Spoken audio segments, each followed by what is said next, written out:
Here it is in all its glory, sitting in its box. I had pre-ordered this a while back, and the supplier gave me a call, said that I could come pick it up because they got their stock from LG, and so I picked it up on the weekend. LG didn't send this to me for review, and it's not a sponsored video, so what you're going to hear from me is my honest, unbiased opinion. What I'm going to do is I'm just going to get unpacked, set it up, and then I'll see you guys in a bit. Right.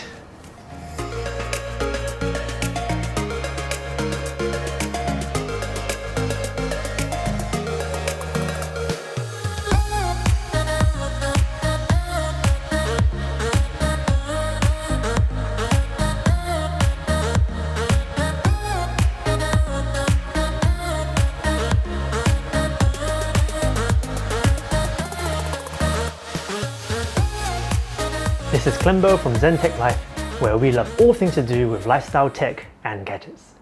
Okay, so it's set up and fully operational. Before I get into the review, I should mention that I've been looking for a new monitor for a while, and it had to meet the following criteria: 4K resolution, 95% or higher DCI-P3 coverage, HDR support, and a refresh rate of 120Hz or higher. I'm also not a fan of curved monitors, so it eliminates a few monitors too. During my research, I visited the monitor subreddit, which is where I first heard about the LG 27GN950, and on paper, it seems to tick all the boxes. Luckily for me, LG decided to release it here in Hong Kong earlier than some other countries, and I know some of you have been eagerly waiting for some user reviews to pop up.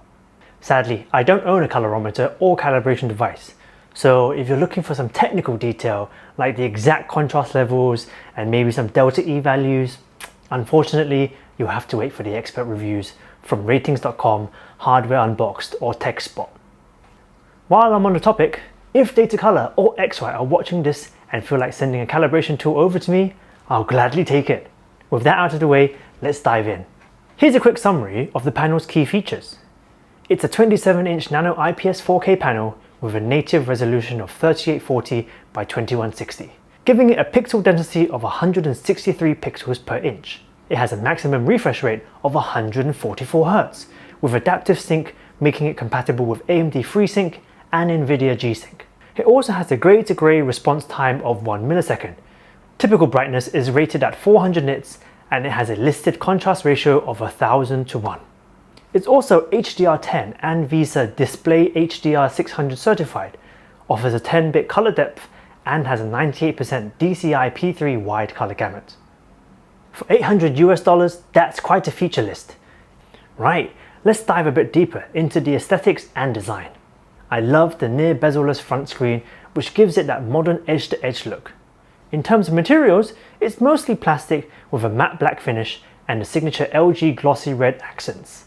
Ergonomically, it gives you freedom to adjust the height, change the rotation of the screen from landscape to portrait, and tilt forwards or backwards. Unfortunately, there's no swivel, so you have to rotate the entire stand if you want to angle it to the left or right. Also on the back of the monitor, you'll find various input-output ports, starting with a DisplayPort 1.4 with DSC support, 2 HDMI 2.0 ports, 1 USB upstream port, and 2 USB-A downstream ports. There's also a 3.5mm audio jack, giving you the option to plug in some headphones or speakers and directly control the volume via the monitor's built-in volume setting. Now, some of you may be disappointed to hear that this monitor doesn't support HDMI 2.1, which is necessary if you want to experience 4K 120Hz gaming on next-gen consoles such as the PS5 and Xbox Series X. So if that's a must-have feature for you, you may want to look elsewhere. However, the LG 27GN950 does have other great features, so before you go, you might want to hear me out first. The physical buttons for controlling the monitor settings are found along the bottom of the monitor, with a clickable joystick to navigate around the menus, and a wheel reserved solely for control of the RGB sphere lighting feature. On the back, that's where you'll find LG's take on RGB ambient lighting, or what they call RGB sphere lighting. This RGB module can be set to a static color, cycle through all colors, or configured to synchronize with the colors on the screen. Basic functions can be accessed via the monitor's on-screen display, but to fully utilize the colors or turn on video sync mode, you'll need to connect the included USB cable and also download LG's UltraGear Control Center software. Once you've done that, you can fine-tune the RGB settings via the software interface. Video sync mode works surprisingly well, with only a very small amount of lag as it tries to keep up with the colors on the screen. I'll admit, it does create an impressive light show and really shines when there are a few dominant colors on screen. Although I'd stay clear of this mode if you have a history of epilepsy, as it does produce a strobe-like effect when playing fast-paced games or watching movies. Also, unfortunately, LG loses a few points when it comes to Mac support, as the Ultra Gear Control Center is not available on macOS. Sorry Mac users, no customizing the colors or using the video sync mode for you, unless you don't mind boot camping into Windows. Before I move on to the main screen, one last thing I want to mention is the built-in fan, which is also located inside the circular vent on the back. The obvious question is it loud? And my answer is, no, not to me.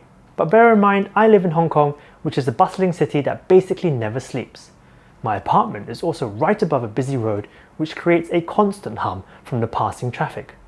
So with all this ambient noise, I basically can't hear the fan unless I press my ear right next to the back of the monitor. Still, it's there and it's worth pointing out, as it may be more noticeable if you live in a quieter environment. So, moving on to the screen.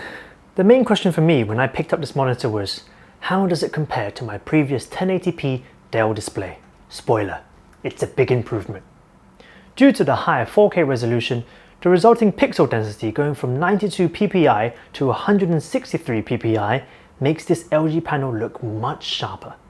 Images and 4K videos are super crisp, text is clearer and easier to read, and elements of the user interface that scale appropriately look cleaner. With the option to set the resolution higher than 1080p, I'm also appreciating the increased workspace, especially when editing videos. I can have more information and elements of Final Cut Pro open at the same time. Another meaningful upgrade coming from the Dell is the increased color depth, going from an 8-bit panel to a 10-bit panel. Now technically, the Dell is not a true 8-bit panel, but rather 6-bit plus FRC, and likewise the LG is not a true 10-bit panel, but an 8-bit plus FRC panel. The monitor still provides an increase in color depth, which is always beneficial when I work with photos or videos. Being a MacBook user, I've grown quite fond of Apple's Retina display on the MacBook Pro, which has a DCI-P3 wide color gamut. This was one of the downfalls of the Dell monitor, as it only had a 98% sRGB color gamut, so color grading using the Dell was not ideal to say the least. One of the main criteria for my new monitor was that it must have DCI-P3 wide color gamut, and thankfully this panel covers 98% of that. The LG monitor is able to display a wider range of colors and reduces color banding. Looking at screen brightness, there's also a noticeable improvement here. The Dell had a typical brightness of 250 nits, whereas the LG has a typical brightness of 400 nits. The Dell was plenty bright for my usage, but what did interest me though was the HDR ability of the 27GN950. LG advertises this display as having HDR10 and Display HDR600 certification. Presumably, that should indicate that this monitor can reach a peak brightness of around 600 nits. But as I said, I don't have a colorimeter to check that for you. So what's my not so scientific verdict? Well, it's fine, but not mind-blowing. As someone else said to me on Reddit, temper your expectations, my friends. LG's website also lists this monitor as having active dimming, with some early reports saying that there are 16 edge-lit dimming zones. I can't really say if it's effective in improving contrast levels, as I once again don't have a calibration device to measure it, but I think it's safe to say that this doesn't have the same contrast ratio that full array local dimming or OLED can achieve. If you're expecting HDR performance on par with full array or OLED panels, then you will be disappointed. When I did turn on HDR and watch some HDR content, there were moments where highlights seemed to be blown out a bit. Additionally, only content designed for HDR fully benefits from this mode. This made things like the interface, internet browsing, and even watching non-HDR media look slightly washed out with a greyish tone. How about HDR gaming performance? Well, I booted up Forza Horizon 4, which is one of the few games I own that has HDR support, and it worked fine with the monitor. There was a slight improvement in detail in the shadows and highlights. But honestly, is it a big step up? Not really. Ultimately, the difference between HDR and SDR on this panel was not large enough to warrant keeping it on. For me, 99% of what I do on a computer doesn't require HDR. In the end, I've chosen to leave it disabled as I find that the LG panel still provides excellent contrast and colour in its standard mode. A common concern with IPS panels is IPS glow. It's mostly found in the corners of the monitor and is more noticeable at higher brightness levels and certain viewing angles. For my panel, IPS glow is certainly present, but I haven't found it to be distracting during my use. Additionally, this is representative of my panel only. It's universally agreed that panel variances occur during the manufacturing process. Ultimately, your monitor may be better or it may be worse. Just pray to the monitor gods and hope they bless you with a good draw.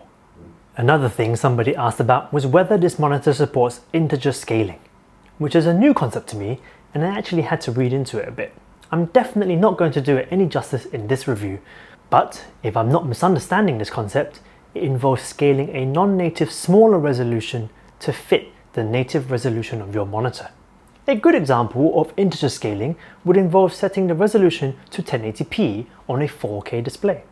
This is because 1080p scales perfectly in height and width by a factor of 2. So does the LG 27GN950 support integer scaling? I want to say yes. On macOS, it automatically sets the resolution to 1080p and everything looks extremely sharp. However, Windows didn't seem to fare so well. In order for me to achieve a crisp image, I have to set the resolution to native 4K and then scale the interface to 200% via Windows display settings. If I set the resolution to 1080p, text and image quality is noticeably worse.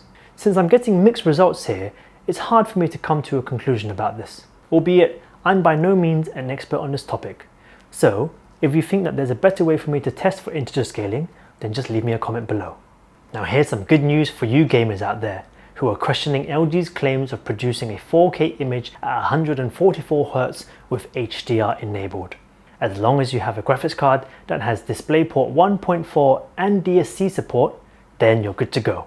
If you use a typical DisplayPort 1.4, then the maximum refresh rate you can achieve is 120Hz. By now, most of you know the benefits of a high refresh rate. Gaming at 120 and 144Hz feels fantastic. I also noticed general purpose tasks such as internet browsing and poking around in the OS just felt more fluid and responsive too. So, was this a worthy upgrade from my older monitor? Absolutely. The 4K display brings massive gains in image quality and detail when compared to 1080p. And I feel a lot more comfortable color grading in Final Cut Pro thanks to the 98% DCI-P3 coverage.